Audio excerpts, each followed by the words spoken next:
Okay, so let's unpack this. We grow up with this very specific, very dramatic idea of evil, right? Or Hmm. even just harm. We think of it as this, like, dark force, this malicious intent. Right. The idea that bad things happen because bad people wake up in the morning and decide, I'm going to do bad things today. Exactly. Yeah. It's the classic movie villain, stroking the cat, plotting destruction. It's a tale as old as time. But Yeah. what if that is actually, well, what if it's just wrong?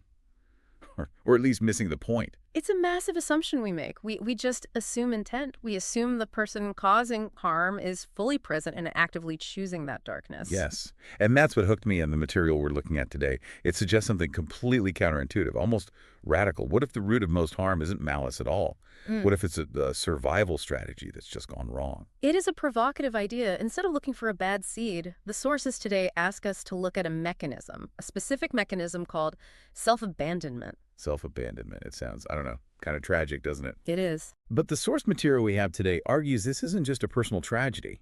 It's the engine. It is the psychological engine that drives everything from individual addiction all the way up to collective violence. Right. And that's what we're going to do in this deep dive, really. Take that engine apart. Look at the gears. The mission here is to understand the psychology of disconnection. How does leaving ourselves behind create a vacuum? Hmm. And how does that vacuum lead to destruction? Because the claim is you can't really destroy the world unless you first destroyed your connection to yourself. That is a heavy concept. Yeah. And just to set the tone, because this can get heavy. This isn't sermon. We're not talking about morality in a religious sense. Not at all, no. This is a compassionate but critical look at human behavior. We aren't looking at good versus bad. We're looking at connected versus disconnected. A structural analysis. Exactly. Because if we want to solve the problem of harm, we have to understand where it actually starts. Okay, so let's get into the gears of this. Section 1, the mechanics. How does the text actually define self-abandonment? Because I think I know what it means, saying yes when I mean no, but I have a feeling the source is more specific. It's very specific. The text defines it not as a one-time thing, but as a habit. It's what happens when a person repeatedly overrides their own internal signals. Internal signals. Okay, drill down on that. What kind of signals are we talking about? Just thoughts. It's deeper than thoughts. The source specifies 3 channels: emotional, physical, and intuitive. It's that moment when your gut says, no, that's intuitive, or your body says, I'm exhausted, that's physical, or your emotions say, this doesn't feel right, and you override it. You pretend it didn't happen. Okay, but why? I mean, we don't just ignore ourselves for fun. It feels awful to ignore your gut. There has to be a payoff, right? That's the key question. Why do we do it? And the source is really clear here. This is done to secure specific things: safety, approval, belonging, or control. Right. So to make it concrete, Yeah. if I'm a kid and I feel angry, but I know that showing anger makes my parents withdraw love, I abandon the anger to keep the love. Exactly. You sever the connection to your own feeling to maintain connection to the caregiver. And this is where the paradox comes in. The text says explicitly, at first, it is adaptive. It works. It works. It helps you survive that moment. It's a brilliant strategy for a child. Right. I'm guessing it doesn't stay brilliant? No. Over time, it becomes corrosive. That is the tragedy of it. That's the turn. It stops being a shield and starts being a poison. Because when you habitually override those signals, when you spend 20 years telling your intuition to shut up, you lose your internal reference. Your compass. Your compass.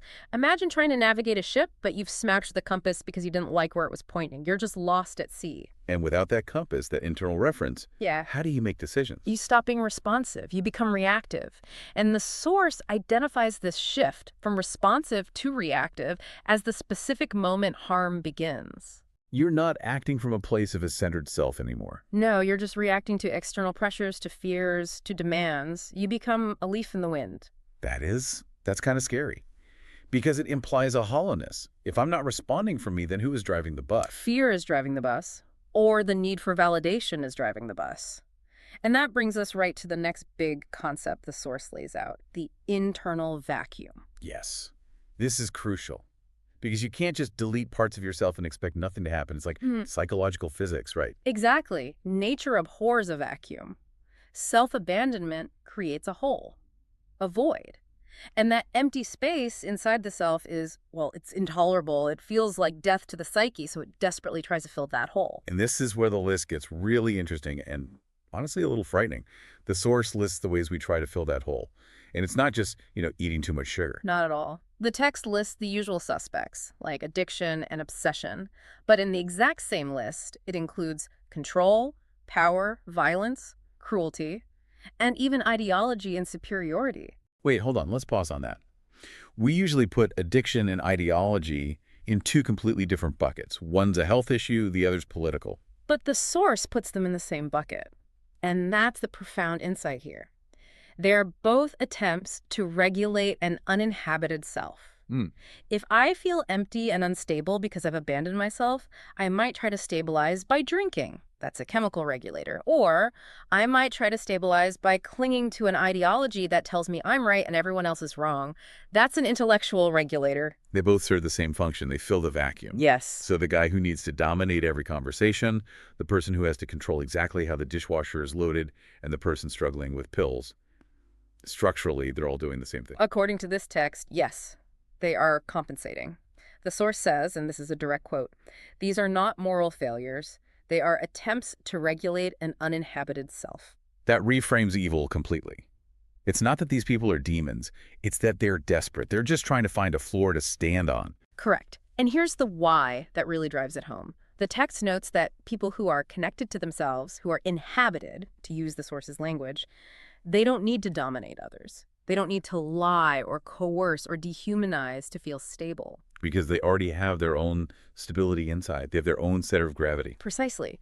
Only the disconnected need to use the outside world to prop themselves up. If I am empty, I need to use you to fill me. If I am full, I can just be with you. That makes so much sense on an individual level. I can see that in bad relationships, toxic workplaces. But the source takes it a step further. It talks about scaling this up. Because we aren't just talking about annoying behavior here. We're talking about real harm. So how does my personal self-abandonment become, well, collective evil? And this is the pivot, the scaling of harm. The text breaks down the mechanics of this projection. It basically argues that how you treat yourself becomes the template for how you treat the world. Okay, walk us through them. What's the first one? First one is boundaries. The text says, when someone cannot feel their own boundaries, they violate others. Oh, wow. So if I don't respect my own... No, if I've trained myself to ignore my own limits... You won't respect mine. I probably won't. I can't even see yours. Exactly. If boundaries don't exist for me internally, why would they exist for you? I literally can't perceive the violation. Okay, then the second one.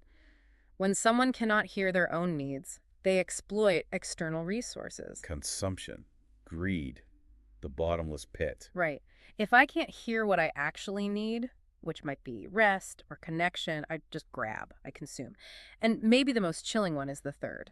When someone cannot tolerate their own vulnerability, they punish it in others. That explains so much. Bullying. So much cruelty in history.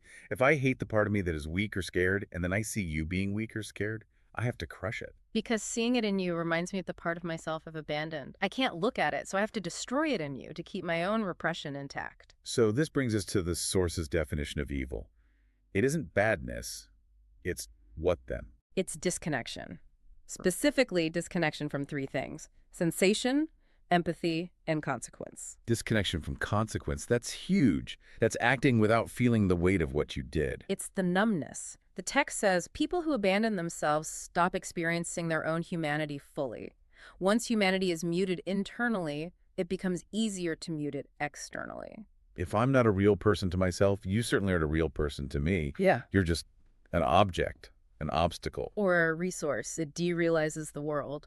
But we need to be very clear here, and the source is very clear on this. This explanation does not excuse harm. Right. That's a really important distinction. We aren't saying, oh, poor tyrant, he's just disconnected. No, not at all. The text says this does not excuse harm. It explains its origin. And if we don't understand the origin, we can't stop it. We just keep fighting the symptoms. And it seems like we're fighting an uphill battle because, and this is section 4 in our outline, the system itself is actually rigged to produce this disconnection. It is systemic reinforcement. We live in a society that is practically designed to train us in self-abandonment. We get rewarded for it. What are the messages the source highlights? I bet every listener has heard these. Oh, they're everywhere. Ignore your feelings, push through pain, be who you're supposed to be. And the big one, your worth depends on your output. Push through pain. Good. I mean, that's on inspirational posters in gyms and offices. We glorify the grind. We do. And while resilience is good, the message is often about dissociation. It's about ignoring the signal that says stop or this is too much. It trains us to see our own bodies and emotions as obstacles to overcome. And if your worth depends on your output, then you're just a machine. You're not a self. You're a unit of production. And if you're a unit of production, you can be used. And you can use others. The source argues these systems normalize abuse because they're built on normalized self-abandonment. We create a culture where being cutthroat is a compliment. So, we have the mechanics, the vacuum, the collective harm, and the society that encourages it. It paints a pretty bleak picture. But the source doesn't end there. It talks about a cure. And I want to get this right, because usually the solution to evil is just morality. Yes. And the cure the source presents is fascinating because it refutes that. We think the solution is to just be good, follow the rules better, be more righteous. Right, be a good person. And the source says, no, that's not deep enough. Healing is not about becoming good. It is about becoming inhabited. Inhabited. I love that word. It implies occupancy, like someone is actually home. Exactly. The lights are on. The opposite of self-abandonment is what the text calls self-fidelity. Self-fidelity. Sounds like a marriage vow. Define that for us. It means staying with your own experience without overriding it for approval or fear. It means responding to yourself instead of betraying yourself. Responding instead of betraying. That's a high bar. It means when that fear comes up, when you want a people pleaser or run from a hard feeling, you don't run, you stay. You stay with it. You inhabit the vessel. And the text lists what this self-connection actually generates. It calls them stabilizers. They're not rules you memorize. They're just natural byproducts of being home. Okay, what are they? Empathy, accountability, restraint, care, and discernment. Restraint is on that list. That's interesting. I feel like we often think if people just did what they felt, it would be chaos, you know? If I don't repress myself, I'll go crazy, I'll be selfish. That's the fear of the disconnected self. But the source argues the inhabited self has natural restraint. It has discernment. It doesn't need external rules telling it not to hurt people because it can feel the connection to others. So it's not selfishness. That's the big fear, right? If I focus on myself, I'm being selfish. That's a great question.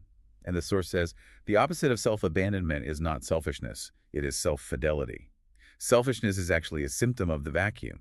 Selfishness is, I'm empty, so I need to grab things to fill the void. That is such a critical distinction. A selfish person is empty and grabbing. A person with self-fidelity is full and stable. Correct. When you are full, you can be generous. When you're empty, you're voracious. So self-fidelity is actually the prerequisite for true generosity. So let's play this out. What happens if we actually get there? If we can move from self-abandonment to self-fidelity, what does the world look like? This is the outcome. And it's not a utopia where everyone is forced to be nice. It's a world where harm becomes unnecessary. Unnecessary. That's an interesting word choice. Not forbidden, but unnecessary. It's the most precise word. Think about the physics of it. When you're inhabited, aggression loses its fuel. If I don't feel small, I don't need to make you feel small to balance the scales. Cruelty loses its justification. Power no longer needs abuse. Exactly. Because the vacuum is gone. I don't need to hurt you to feel powerful if I already feel powerful in my own skin. The demand for evil drops because the internal supply of validation is restored. But it's not perfection. No, and the source makes that very clear. It says self-presence does not guarantee perfection. You're still going to make mistakes. You're still human. It guarantees awareness. And awareness interrupts harm early. That's the key. The disconnected person hurts someone and doesn't even notice. The connected person hurts someone, feels the sting of it immediately, and stops. They repair. Because they're there to notice the breakage. You can't fix what you can't feel. So do bring this all the way back around. We started by asking if evil was malice. And we've landed on the idea that evil is actually absence. The absence of the self. Yes. The root of most evil is people leaving themselves behind. It's a tragedy of departure. Which means the solution isn't some grand crusade against the bad guys out there. It's much closer to home. It is. The repair for the individual and ultimately for the world begins the moment people decide to return, to come home to themselves. Wow. That's a lot to think about. It changes how you look at the news, how you look at your boss, how you look at yourself. It shifts the question from, am I being good, to, am I here? Am I here? I think that's the question we all need to carry with us. Yeah. When you feel that tightening in your chest or that urge to shut down, just ask, am I here? Absolutely. That is the starting point. Well, that is our deep dive for today. As always, thank you for listening. We hope this gave you a new lens to view the world through. And remember, the repair begins when you return.